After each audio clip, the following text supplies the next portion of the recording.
All right, so yesterday we left off having fabricated these steering stops on top of our triple clamp here, and now through the magic of Hollywood, off camera, we have painted this thing.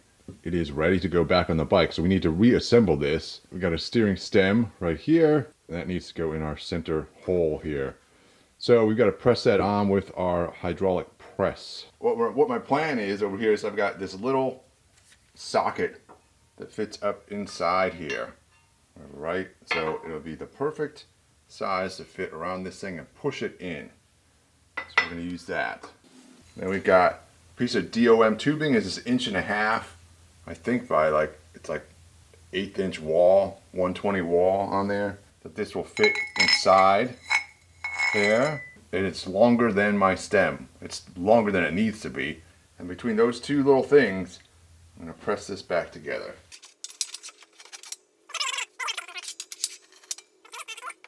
So it may be hard to see on camera, but there is a lip inside here, a little ridge where this comes in, and there's also a little lip on the end of our steering stem. This is designed to go in this way, and it will only go in so far before those two lips come in contact, and that is our stopping point. So it should sort of stop naturally on its own. But I took some measurements before I took this off, so I know how far down it should go. I've also got this little washer here to go luckily fits on here just perfectly around our steering stem, and that's just sort of to protect our triple clamp a little bit from this press. All right, let's see. I'm going to push it down so far, and then we'll get I'm gonna get it started, and then we'll get the socket underneath there and push it all the way in, the rest of the way in.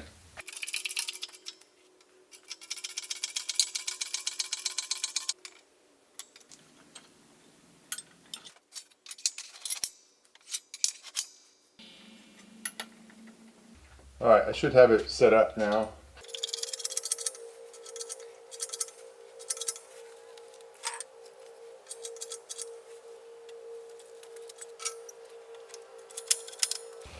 I'm just checking this thing. I want to make sure this is seated in here and my socket is in there correctly. I'm not just pressing down on the socket.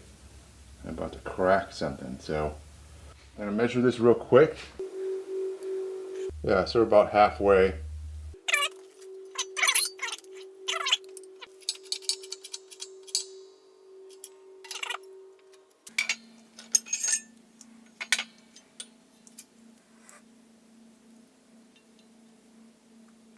All right, that's in. It's seated.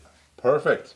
That's exactly the number we had yesterday. So, all right, so I've got this little dust shield that goes on first. That goes on the very bottom here, and that sits on there, no problem. Now we've got this inner race, I believe that is. It's a race, whether it's inner or outer. That goes down, and that doesn't quite seat by itself. That needs to be pushed down. This is my best tube to do that with. I'm not really sure. Oh. Ah, good. That doesn't actually get into the race part where the bearings come in contact. So this should work.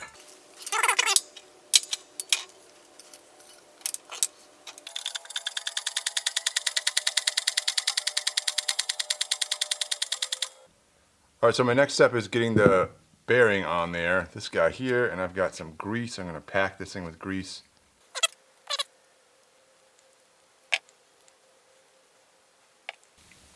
Throw my bearing on. I do similar stuff with my other bearing.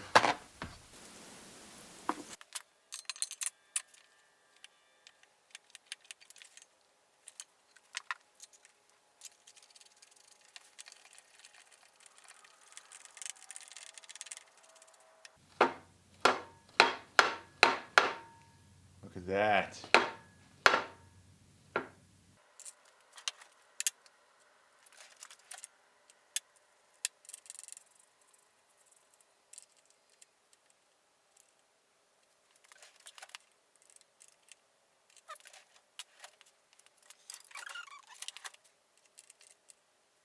A better person would probably paint both of these to match, right? But it's not what we do around here. We could do that, and it'd probably be relatively easy to do that at some point in the future, but that time will never come. I'm just gonna put it on here and ride this thing, because that is the fun part. I'm not sure you realize what you've gotten us into here, but I'm gonna have to rebuild these shocks at some point. There's a lot of work yet to do here. Just getting to the test ride it's kind of fascinating how much work that takes.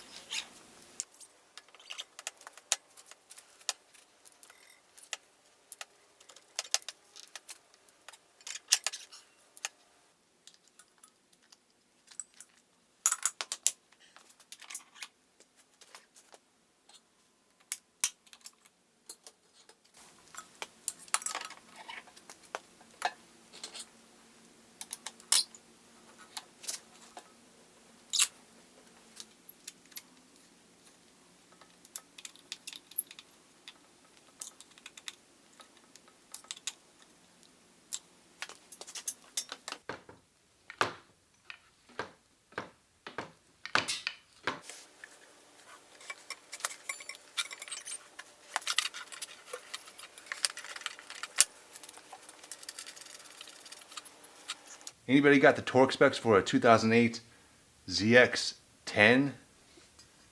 Because that would be cool to have right now. Alright, the internet rumor is that the torque specs for this front axle is like 94 foot-pounds. So we'll see. Let's see if we can get that.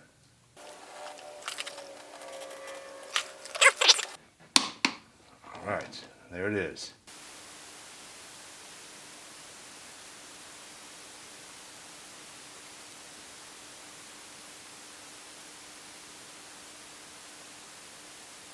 Alright, at the very top here, this bolt, or this nut on top, that's supposed to be 76 foot-pounds. This is the VFR torque specs, so that's what I'm going with.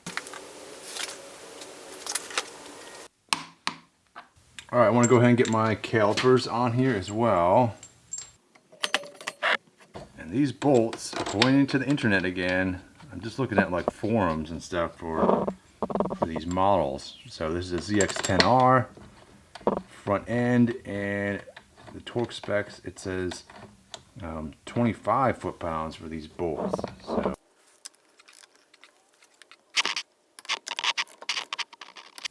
I just realized something here that I was misinterpreting, which is I've been looking at these forks and I've been going, oh, I probably need to rebuild them.